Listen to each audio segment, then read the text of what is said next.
اعوذ باللہ من الشیطان الرجیم بسم اللہ الرحمن الرحیم۔ آج جون کی 22 تاریخ ہے۔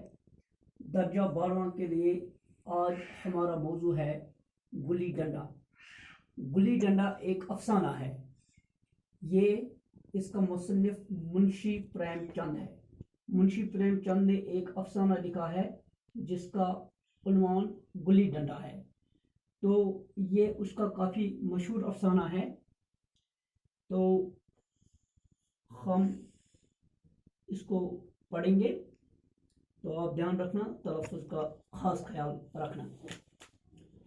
گلی ڈنڈا، ہمارے انگریزی خواہ دوست مانے یا نہ مانے، میں تو یہی کہوں گا کہ گلی ڈنڈا سب کھیلوں کا راجا ہے۔ اب بھی جب کبھی لڑکوں کو گلی ڈنڈا کھیلتے دیکھتا ہوں تو جی لوٹ پوٹ ہوتا ہے کہ ان کے ساتھ جا کر کھیلنے لگوں۔ نہ لان میدان کی ضرورت ہے، نہ شنگاڑ، نہ نیٹ کی، نہ بلے کی۔ مزے سے کسی درخت کی ایک شاخ کاٹ لی، گلی بنا لی اور 2 آدمی بھی آ گئے تو کھیل شروع ہو گیا۔ ولایتی کھیلوں میں سب سے بڑا عیب یہ ہے کہ ان کے سامان بہت مہنگے ہوتے ہیں۔ جب تک کم از کم 1 روپیہ خرچ نہ کیجیے کھلاڑیوں میں شمار ہی نہیں ہو سکتا۔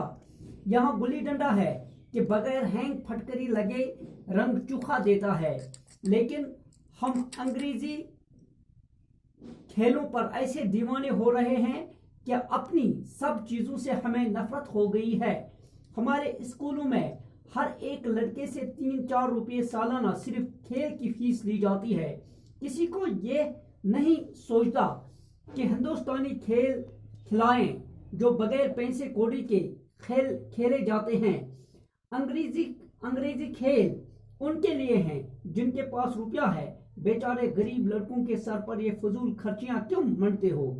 ٹھیک ہے، گلی سے آنکھ پھوٹنے کا اندیشہ رہتا ہے، تو کیا کرکٹ سے سر پھوٹ جانے کا، تلی پھٹ جانے ٹانگ ٹوٹ جانے کا خدشہ نہیں رہتا؟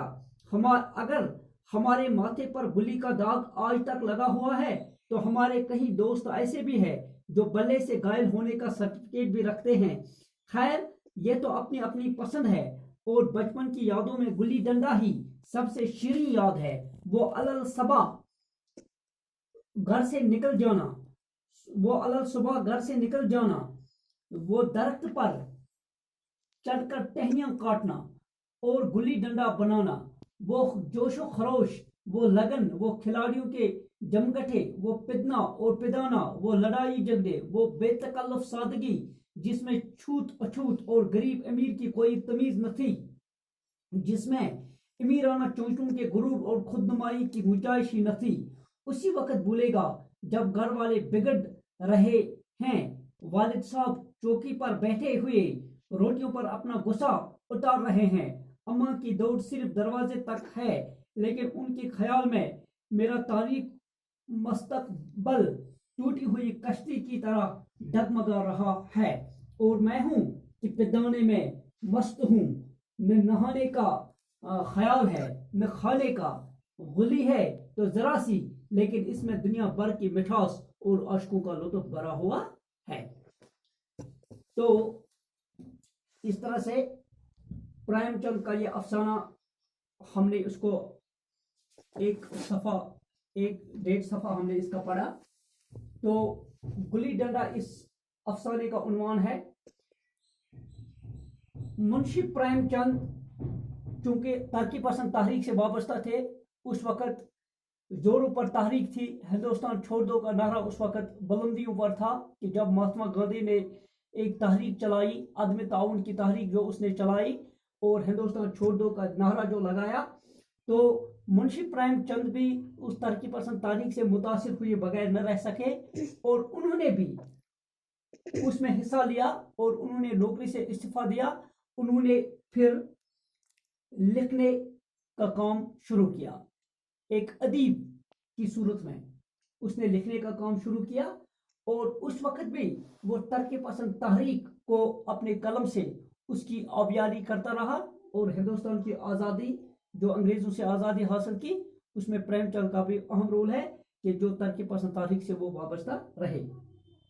تو سب سے پہلے منشی پریم چند کہتے ہیں کہ آج کل کا زمانہ ایسا ہے کہ ہم لوگ جو لوگ انگریز خاں ہیں، یعنی کہ جن لوگوں نے انگریزی پڑھی ہے وہ کیا کرتے ہیں، وہ انگریزی کھیلوں کو پسند کرتے ہیں.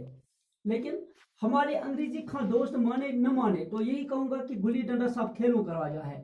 کہ جو ہمارے انگریزی پڑھے لکھے لوگ ہیں کہ چاہے وہ مانے یا نہ مانے، لیکن میرا تو یہ ماننا ہے کہ گلی ڈنڈا سب کھیلوں کا راجا ہے. یہ سب کھیلوں کا بادشاہ گلی ڈنڈا ہے. یعنی کہ اتنا کسی کھیل میں مزہ نہیں ہے جو مزہ گلی ڈنڈا کھیلنے میں ہے. کہتا ہے کہ جب میں آج بھی لڑکوں کو گلی ڈنڈا کھیلتے دیکھتا ہوں تو میرا جی لوٹ پوٹ ہو جاتا ہے. یعنی کہ میرا دل بے قرار ہو جاتا ہے، میں بے چین ہو جاتا ہوں کہ کاش میں بھی جاؤں اور ان بچوں کے ساتھ گلی ڈنڈا کھیلوں اور اپنے بچپن کی یادوں کو تازہ کروں.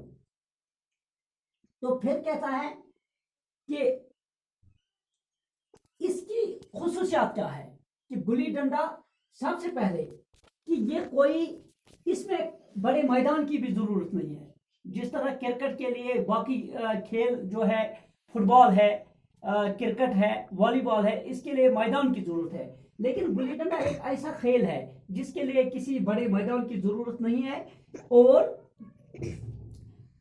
کیا اتنا ہی کرنا ہے کہ ایک درخت پر چڑھنا ہے، وہاں سے درخت کی ایک شاخ کاٹی اور گلی ڈنڈا تیار ہو گیا.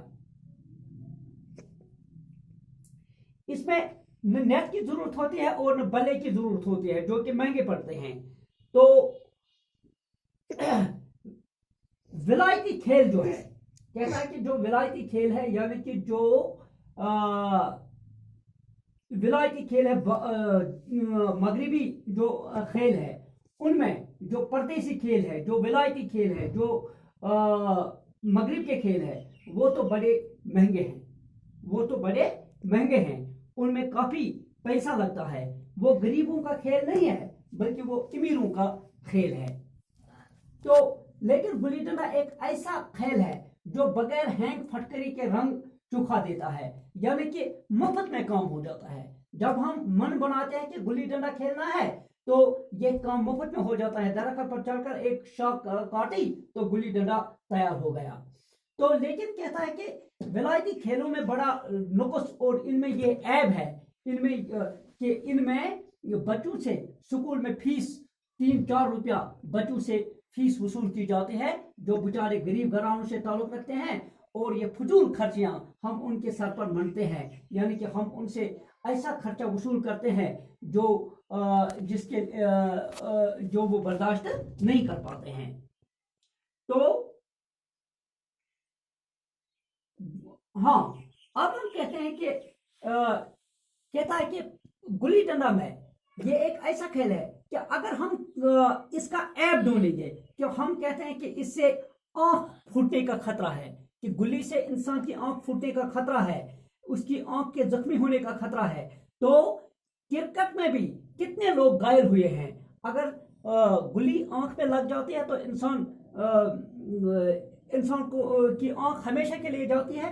لیکن یہ خطرہ کرکٹ میں بھی یہ خطرہ موجود ہے کہ آج بھی اگر ہم دیکھیں کہ کتنے ہمارے بھائی ایسے ہیں جو سر پھوٹنے، جن کے سر میں یا جن کے تلی میں گیند لگی ہے اور وہ آج بھی گھائل ہونے کا سرٹیفکیٹ رکھتے ہیں. تو کہتا ہے کہ گلی ڈنڈا ایک ایسا کھیل ہے کہ جس میں کسی قسم کی تیاری نہیں، بس وہ صبح سویرے گھر سے نکلنا، ایک ٹہنی کاٹ لی، گلی ڈنڈا تیار ہو گیا اور انسان مصروف ہو جاتا ہے پدنے اور پدانے میں. پدنا کہتے ہیں کھیل میں دفاع کرتے کرتے تھکنا.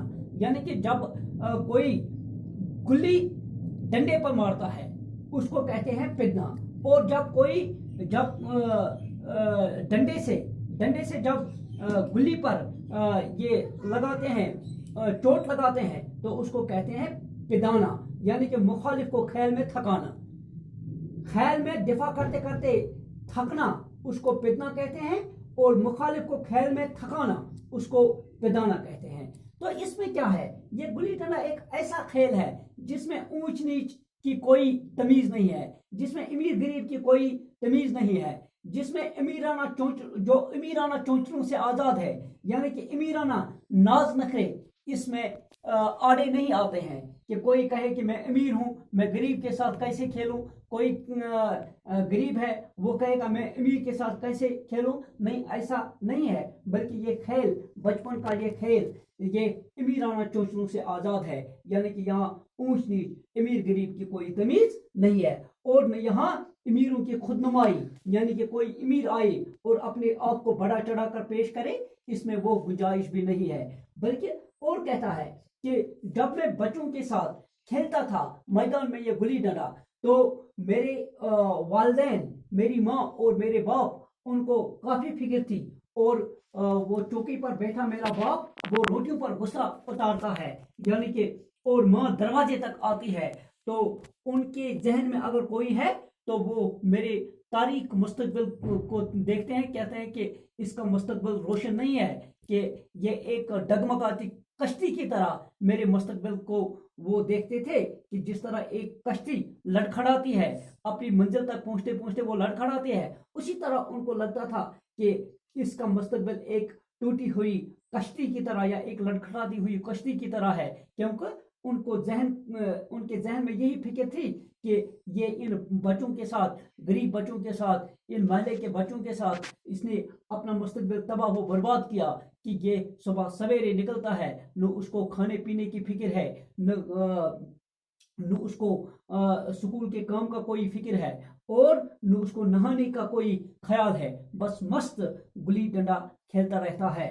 اور کہتا ہے پریم چند کہ اس گلی میں جو مٹھاس ہے، جو اس میں شیرینی ہے، جو مٹھاس اس میں ہے، وہ کہاں، وہ لطف عاشقی میں بھی نہیں ہے، جو یہ گلی ڈنڈا کھیلنے میں لطف ہے وہ لطف عاشقی میں بھی موجود نہیں ہے، اس میں اس گلی میں دنیا بھر کی مٹھاس مجھے محسوس ہوتی ہے۔ تو اس طرح سے ہم نے آدھا یہ افسانہ آج پڑھا، یعنی کہ پریم چند ولایتی کھیلوں کو وہ نفرت کرتے ہیں، کہ وہ ان کے عیب نکالتے ہیں، کہ ان میں یہ عیب ہے کہ وہ ہمارے جو دیسی کھیل ہے وہ سستے ہیں، جبکہ ولایتی کھیل مہنگے ہیں، تو ہم کیوں اس قدر غلام ہو چکے ہیں، ہمیں مغرب کی ہر چیز پسند کیوں آتی ہے، اور جو ہماری چیز اس سے بھی بڑھیا ہے اس کو ہم نفرت کیوں کرتے ہیں، ہم کیوں ہر چیز ولایتی چاہتے ہیں، ہم اپنا کچھ کیوں نہیں کرتے ہیں۔ اگر یہ ولایتی کھیل یہ صرف امیروں کے لیے ہے، یہ مہنگے ہیں،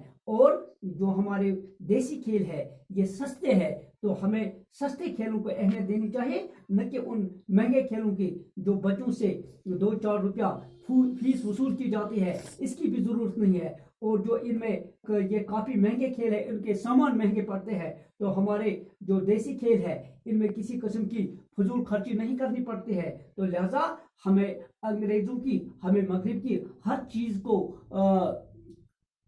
سے پیار ہے، اور اپنی ہر چیز سے نفرت ہے، ہمیں یہ جو ہمارا ذہن جو ایک قسم کا مغرب کی غلامی پہ رضامند ہے، تو ہمیں ان چیزوں سے پرہیز کرنا چاہیے۔ اس طرح سے ہم نے آدھا یہ افسانہ پڑھا، انشاءاللہ اللہ نے چاہا تو کل ہم اس افسانے کو، اس سلسلے کو ہم کل آگے بڑھائیں گے۔ باقی وسلام۔